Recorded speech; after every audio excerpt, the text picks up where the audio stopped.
Hello बच्चों, कैसे हैं आप? मैं उम्मीद करती हूँ कि मेरे बनाए हुए वीडियो पढ़ाई में आपकी मदद कर रहे होंगे।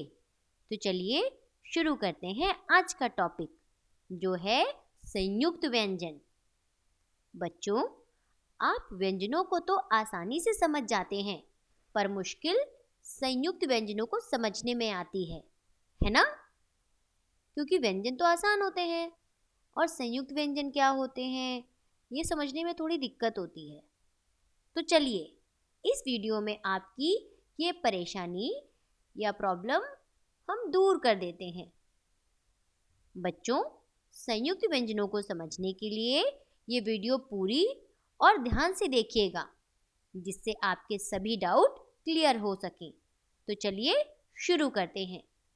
जैसा कि मैंने वर्णमाला वाली वीडियो में बताया था कि कोई भी व्यंजन बिना स्वर के पूर्ण नहीं होता। मतलब जिन वर्णों के उच्चारण के लिए स्वर की आवश्यकता पड़ती है उसे व्यंजन कहते हैं। मतलब स्वर जो होता है, जब वो किसी भी व्यंजन के साथ मिल जाता है तभी उसका उच्चारण अच्छी तरह से या सही तरह से किया जा सकता है। इसे हम कुछ उदाहरणों के माध्यम से समझने का प्रयास करते हैं। जैसे पहला उदाहरण, कल। बच्चों देखिए, यहाँ पर कल को क्या किया है मैंने, कल में मैंने स्वर और व्यंजन अलग अलग कर दिए हैं। अब कुछ बच्चों को यहाँ पर ये परेशानी आती है कि कुछ बच्चों ने स्वर और व्यंजन को अलग करना नहीं सीखा होता है। उन बच्चों ने कैसे सीखा होता है, दो वर्णों वाले शब्द या दो अक्षरों वाले शब्द कैसे सीखे होते हैं, क अलग कर दिया और ला अलग कर दिया। परंतु यहाँ पर मैं क्या कर रही हूँ, मैं स्वर को अलग कर रही हूँ और व्यंजन को अलग कर रही हूँ। ये सीखना आपको संयुक्त व्यंजन सीखने के लिए बहुत ज़रूरी है, क्योंकि जब आप स्वर और व्यंजन अलग करना सीखेंगे तो आप संयुक्त व्यंजन को और अच्छी तरह से समझ पाएंगे। तो देखिए मैंने कैसे अलग किया है। क में हलंत। अब बच्चों ये हलंत आपके लिए नई चीज़ है, नया टर्म है। हलंत क्या होता है, जब भी किसी व्यंजन से स्वर निकल जाता है तो उसके नीचे हलंत लग जाता है। मतलब वो व्यंजन आधा हो जाता है, वो व्यंजन पूर्ण नहीं होता, पूरा नहीं होता। तो मैंने यहाँ पर कल में क्या किया है, का के नीचे हलंत और उसका आ मैंने अलग कर दिया।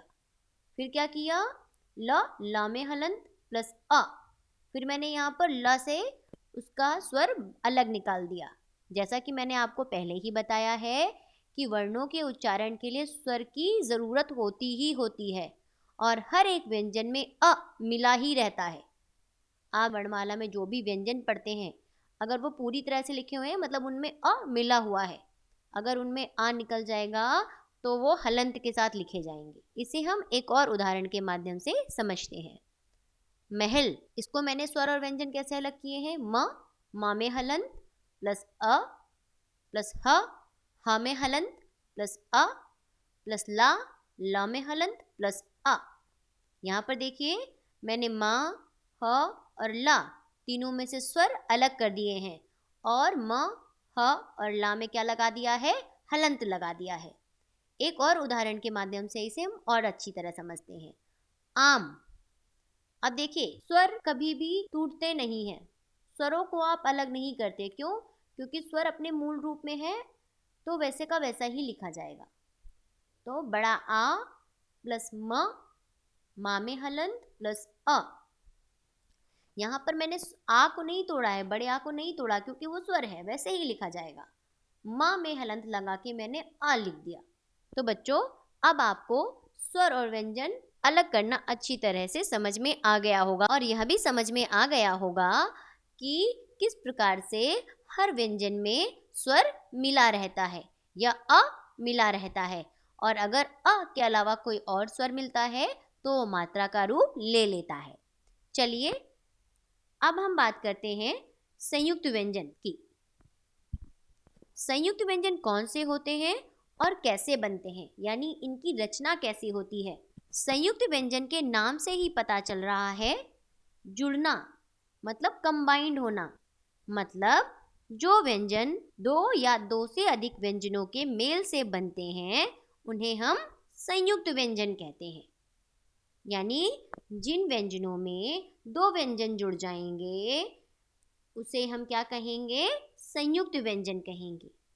संयुक्त व्यंजन एक तरह से व्यंजन का ही एक प्रकार होता है।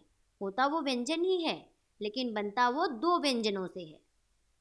हिंदी वर्णमाला में इनकी संख्या 4 है। तो आगे बढ़ते हैं और जानते हैं कौन से हैं वो 4 व्यंजन। पहला श। श कैसे बना?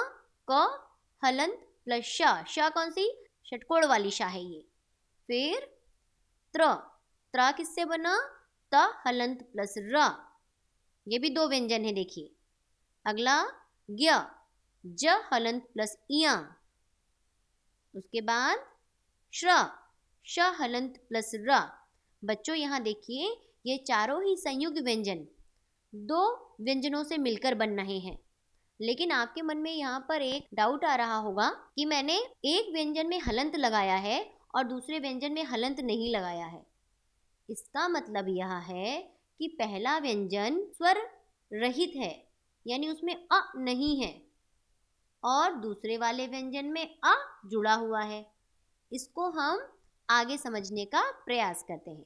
चलिए आगे समझते हैं मैं क्या समझाना चाह रही थी। देखिए पहला व्यंजन देखते हैं। पहला संयुक्त व्यंजन छ।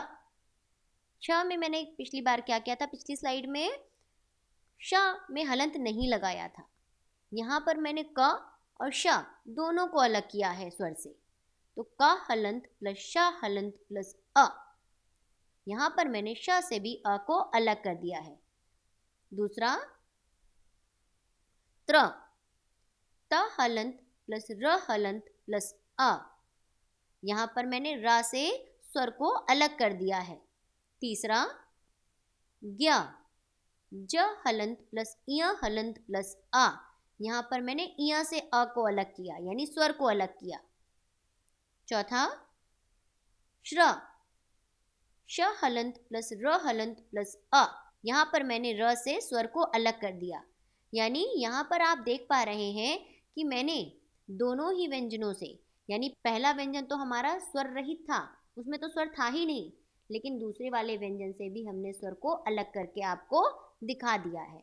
चलिए यहाँ पर तो हमने सीखा कि इनका निर्माण कैसे होता है, ये कैसे बनते हैं। अब हम इनसे बने शब्दों को पढ़ेंगे, उनका उच्चारण करके देखेंगे, कुछ और बातें जानेंगे। सबसे पहले हम देखेंगे छ से बने शब्द। छ से बने शब्द में अक्षर, क्षमा, कक्षा, क्षत्रिय और परीक्षा। अब बच्चों आप यहाँ पर मेरे उच्चारण में दो तरह की आवाजें सुन पा रहे होंगे। जहाँ पर छ अक्षर के बीच में आया है या लास्ट में आया है यानी बाद में आया है, वहां पर आप छोटा सा क का उच्चारण सुन पा रहे होंगे। ध्यान दीजिएगा मेरे उच्चारण पर, या खुद भी मेरे साथ उच्चारण करके देखिए। अक्षर, अक्षर, अक्षर नहीं पढ़ते हम इसको, अक्षर थोड़ी पढ़ते हैं, क्या पढ़ते हैं? अक्षर। तो छ के साथ क का छोटा सा उच्चारण सुनाई दे रहा है। उसी प्रकार से कक्षा, कक्षा में भी छोटा सा क का उच्चारण हमें सुनाई दे रहा है। ये वही क है जो हमने अभी अलग करके देखा था। क और श से क्या बन रहा था? छ बन रहा था, वही ये क है। परंतु जब यही श हमारा शब्द के प्रारंभ में आता है तो ये क का उच्चारण हमारा नहीं होता, तब हम उसको क्या पढ़ते हैं?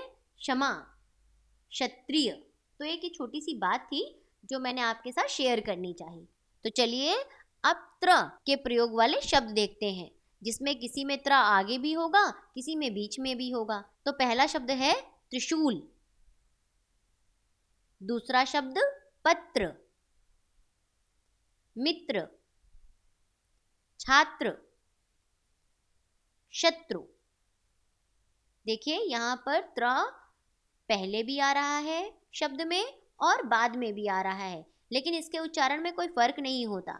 इसको वैसे ही पढ़ेंगे, त्रिशूल, पत्र, मित्र, छात्र और शत्रु।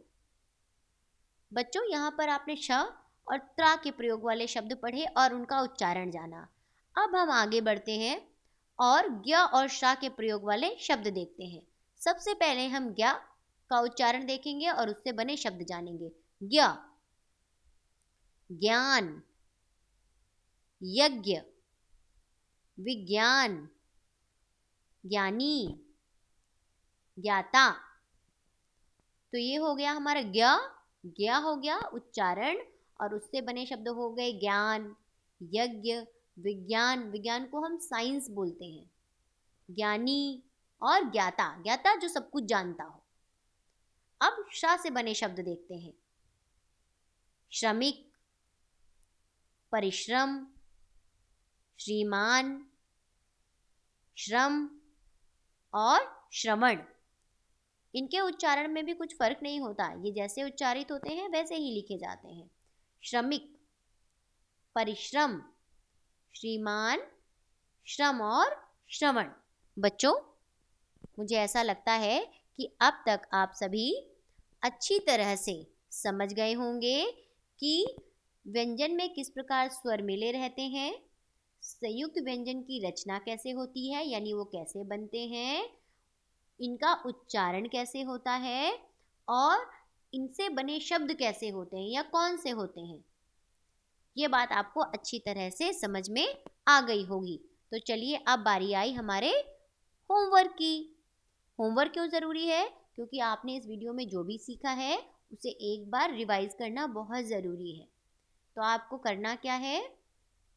च, त्रंग, ज्ञ और श का उच्चारण करते हुए उनसे बने दो दो शब्द लिखने हैं। सबसे पहले आपको क्या करना है? उच्चारण करना है और उच्चारण करने के बाद उनसे बने हुए आपको दो दो शब्द अपनी रफ बुक में या जहाँ चाहे आप लिख सकते हैं, प्रैक्टिस कर सकते हैं।